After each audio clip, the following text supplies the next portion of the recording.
ভারতের মাটিতে জঙ্গি হামলার ঘটনায় এর আগেও দুবার পাকিস্তানে হামলা করেছিল ভারত। 2016 সালে সার্জিক্যাল স্ট্রাইকের মাধ্যমে উড়িতে সন্ত্রাসী হামলার জবাব দেয় মোদী সরকার।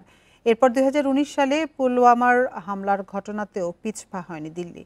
সেবার পাকিস্তানের বেশ গভীরে হামলা চালিয়েছিল ভারত, যদিও ওই ঘটনাতেই শেষ পর্যন্ত পুরোদমে যুদ্ধে জড়ায়নি দুদেশ। এ নিয়ে আরো জানাতে পশ্চিমবঙ্গের কলকাতা থেকে যোগ দিচ্ছেন সহকর্মী দেবপ্রসাদ অধিকারী। দেবপ্রসাদ, সীমান্তবর্তী যে 10 জেলার মুখ্যমন্ত্রীর সাথে স্বরাষ্ট্রমন্ত্রী অমিত শাহের বৈঠক হয়েছে, এরপরে রাজ্য সরকারের পক্ষ থেকে কি ধরনের উদ্যোগ নেওয়া হয়েছে? বান্ডেল থাকলে প্রতি সেনমানিতে টাকা বাঁচবে। বিকাশ সেনমানি বান্ডেল কিনে জিতুন প্রতি লেনদেনে।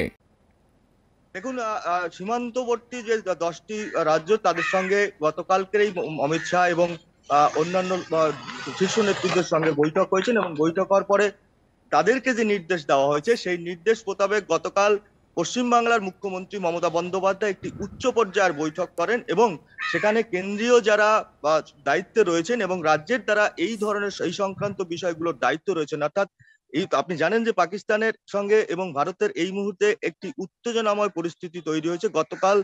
গত পরশুদিন যে প্রত্যাঘাত করার পরে একটা উত্তেজনাময় পরিস্থিতি রয়েছে, যার কারণে উচ্চ পর্যায়ের গতকাল একটা বৈঠক হয়েছে এবং বৈঠক হওয়ার পরে মুখ্যমন্ত্রী মমতা বন্দ্যোপাধ্যায় গতকাল সাংবাদিকদের মুখোমুখি হয়েছিলেন এবং তিনি যেটা জানিয়েছেন যে সমস্ত রকমের এই মুহূর্তে প্যানিক হওয়ার কোনো কারণ নেই বা চিন্তিত হওয়ার মতো কোনো বিষয় এরকম ঘটেনি এখনো পর্যন্ত, কিন্তু ঘটতে পারে এই কথা মাথায় রেখে সবাইকে সতর্ক থাকতে হবে এবং এই যদি কোনো রকম সেরকম ঘটনা ঘটে সেক্ষেত্রে রাজ্য সরকারের যারা দায়িত্ব রয়েছেন তারাও যদি জানতে পারেন তাহলে নিশ্চয়ই সাধারণ মানুষকে জানাবে কি ব্যবস্থা নিতে হবে। কিন্তু সেখানে একটি বিষয় মুখ্যমন্ত্রী মমতা বন্দ্যোপাধ্যায় বারবার করে বলেছেন যে এই মুহূর্তে যে পরিস্থিতি, অর্থাৎ যে উত্তেজনাময় পরিস্থিতি তৈরি হয়েছে, সেই উত্তেজনাময় পরিস্থিতিতে কেউ প্রভোগ করে বা প্ররোচনা না দেয়, অর্থাৎ কেউ এই গুজব না ছড়ায়, যাতে গুজব ছড়ালে একটা পরবর্তী সময় স্থানীয় পর্যায়ে একটা বিশৃঙ্খল পরিস্থিতি ঘটতে পারে, সেই কথা মাথায় রেখে রাজ্য সরকার সমস্ত রকম ব্যবস্থা নিয়েছে। অর্থাৎ পুলিশকে নির্দেশ দিয়েছে ইতিমধ্যে যে কোনো রকম গুজব ছড়া, অর্থাৎ মুখ্যমন্ত্রী কালকে পরিষ্কার করে বলেছেন যে সমস্ত সংবাদ মাধ্যমকে দায়িত্ব সহকারে এই মুহূর্তে কাজ করতে হবে। এমনকি যারা সোশ্যাল মিডিয়ায় লেখালেখি করেন, ফেসবুক, ইউটিউব, অন্যান্য গণমাধ্যমে যারা লেখেন, তারাও যাতে সতর্ক থাকেন, যাতে কোনো রকম প্ররোচনামূলক কোন রকম প্রভোকেশন দেওয়ার মতো লেখা সংবাদ মাধ্যমে তারা না লেখেন।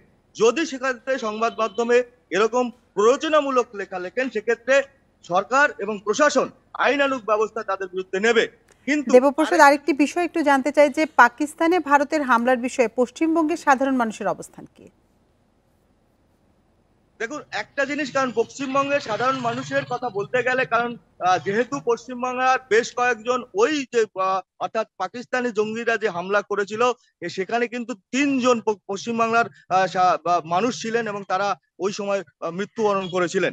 তো সেক্ষেত্রে পশ্চিমবাংলার মানুষ কিন্তু এই মুহূর্তে একটু, পশ্চিমবাংলার মানুষ সবসময় অন্যরকম ভাবনা চিন্তা করে যে কিছু বিশিষ্ট নেতৃত্ব, অর্থাৎ যারা নচিকেতার কথা আপনি জানেন, এরকম যিনি সঙ্গীত শিল্পী, তিনিও বলেছেন যে আমরা যুদ্ধ চাই না, আমরা শান্তি চাই, যুদ্ধ মানেই সাধারণ মানুষের ক্ষয়ক্ষতি হয়। সে কারণে এরকম কিছু ব্যক্তিত্ব আছে যারা এই মুহূর্তে যুদ্ধকে, অর্থাৎ বামফ্রন্টের যারা নেতৃত্ব আছে তারাও কিন্তু যুদ্ধের পক্ষে নয়, তারাও চাইছে যে শান্তির মতো পরিস্থিতিতে যাতে মানুষ বসবাস করতে পারে সেই দিকে নজর রাখা এবং সমস্ত কেন্দ্রীয় সরকার এবং রাজ্য সরকারকে সবাইকে একত্রিতভাবে কাজ করা, যাতে কোনো রকম এই যে যুদ্ধের পরিস্থিতি মানেই একটা সাধারণ মানুষ এর জন্য ক্ষতিগ্রস্ত হয় এবং সাধারণ মানুষ বিভিন্নভাবে সমস্যায় পড়েন। সাধারণ মানুষের এর সঙ্গে অনেক সময় দেখা যায় যে এই মুহূর্তে পাকিস্তান সীমান্তবর্তী অঞ্চলগুলোতে যেমন গোলাগুলি চলছে, সেখানে বেশ কিছু সাধারণ মানুষের প্রাণ গেছে।